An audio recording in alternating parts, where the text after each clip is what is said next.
This is what we know about China in the United States. We know there's a great big wall. We don't know the history of the wall. We don't know why the wall is there. We don't know who built the wall, and we don't know where the wall is. But we know that there's a great big wall. Every night on the news, we hear about the GDP, the growing, booming economy in China. We hear about trade negotiations that most of us don't understand. And of course, we know there's a lot of manufacturing in China because of our phones and cameras and all the things that we like to play with, all our electronics. Most of them come from China. Of course, we know Yao Ming. He's tall. Jeremy Lin is small. We know about Bruce Lee and Kung Fu and Jackie Chan and new modern Kung Fu. Of course, we have Chinatown in New York, and San Francisco, Washington, D.C. has a Chinatown. And so a lot of times on Saturday or Sunday, maybe a couple of friends will get together and say, hey, let's go check out Chinatown. And so you get on the bus and you go to Chinatown and you get out and you're like, wow, this is like being in China. And we'd walk around and we'd find a place to have dim sum. And of course, it's a huge restaurant with big tables. And we're going, oh, why are the tables so big? You know, we don't understand anything about what's happening, but we would go and eat. So we learned a little bit about China from walking through Chinatown. The last thing, of course, we know is Chinese takeout.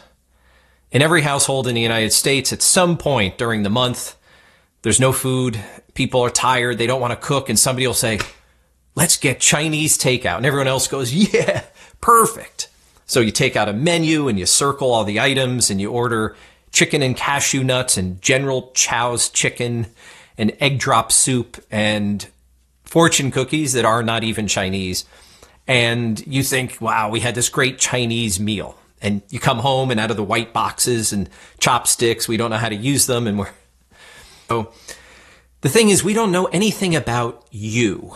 We don't know anything about the average people in China.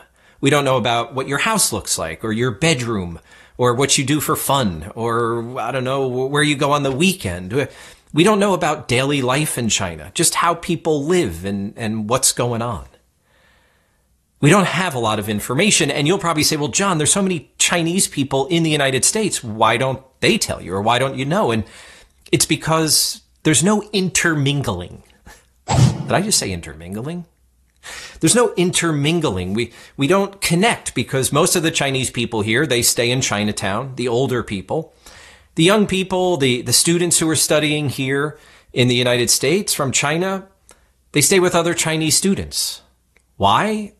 Because it's familiar. And that's normal for any human being. It's much easier for us to stay around people who are like us. When I lived in Beijing in 2013, all of my friends in Beijing were foreigners. Why? I don't know. It was easy. It was familiar. And we ate the same food, we spoke the same way, we acted the same way, we did the same thing, so we all stayed together as foreigners. And that's what happens. It's just a natural thing that humans do. But because of that, here in the United States, we don't get any more information about China, even though there are millions of Chinese people living here.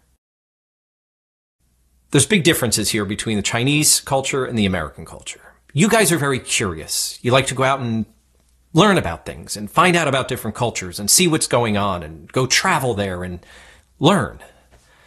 In the United States, not so much. We are, how do I explain this? In the United States, we grow up from the time we're children, hearing how great we are, how great I am as a person, how great our country is, how great our culture is. We are lao da. We are just the best. We are everything everybody wants to be. And because of that, it makes us walk around like, well, yeah, I am lao da. And that means that everyone should want to be me. I don't want to be anybody else. So why do I care about you? Don't you want to be me? So you add to it the fact that English is the international language. So everywhere I go, I expect everyone to speak English because it's an international language. So that makes us lazy to learn other languages, and it makes us lazy to learn about other cultures. Also, life here for most people is comfortable. The infrastructure in the United States is strong. People have homes that are comfortable. We have, air conditioning and heating, and we like to be comfortable and warm, and we just like everything to be soft and feel good. We don't want to go to countries if things aren't like that, because why? Why do people want to go somewhere where they may have to struggle, or where maybe they can't get their favorite food or their favorite item of anything, favorite clothing? They want to be in a place where everything is easy and it's just the way they like it. Less than half of the Americans have passports, even though if you have an American passport, you can really travel to most of the world with no trouble and no visa. It's very easy. But why? Mostly people, they may go to Europe or they'll go to Mexico to go to the beaches. But I don't know, why go to China? It's too difficult. It's too far. How about this? Last year, right now I live in Yunnan. And I called my buddy in New York and I said, hey man, you and your wife, come visit us in Yunnan. I live by Dali. It's great. It's beautiful. And his wife got on the phone and she said, John, do you have a regular Western toilet? And I said, Kathy, no, I don't. And she said, I'm not coming. So they won't come. I mean, these are mature, educated, wealthy people, my friends, and they won't come.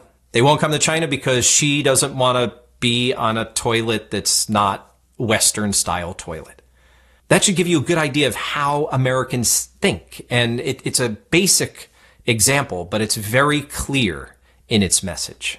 So then you guys probably think, Americans are foolish and stupid and dumb. And it's not that. It's not that. What happens is we're just comfortable.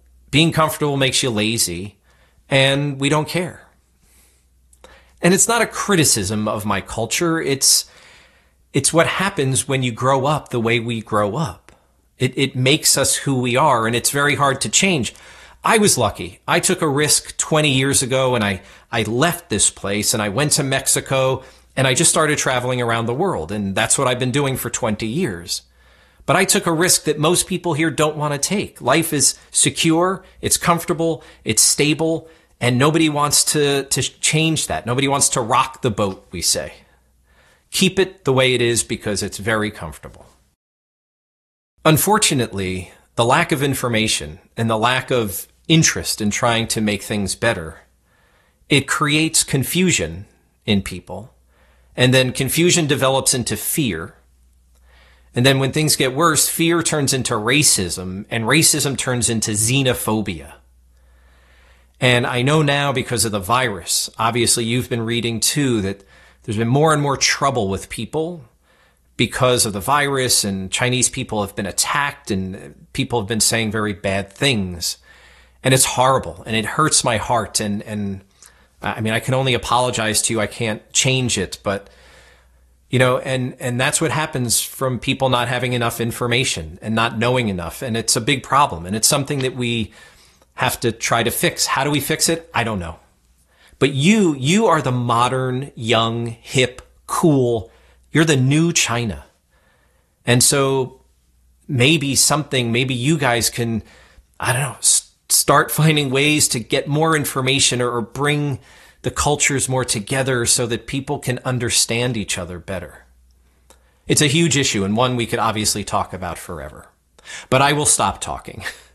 I just wanted to give you a sense of Americans' perception about China and why we think that way, and also why we behave the way we behave. I hope this has been helpful for you. Stay safe, stay healthy, and I will talk to you soon.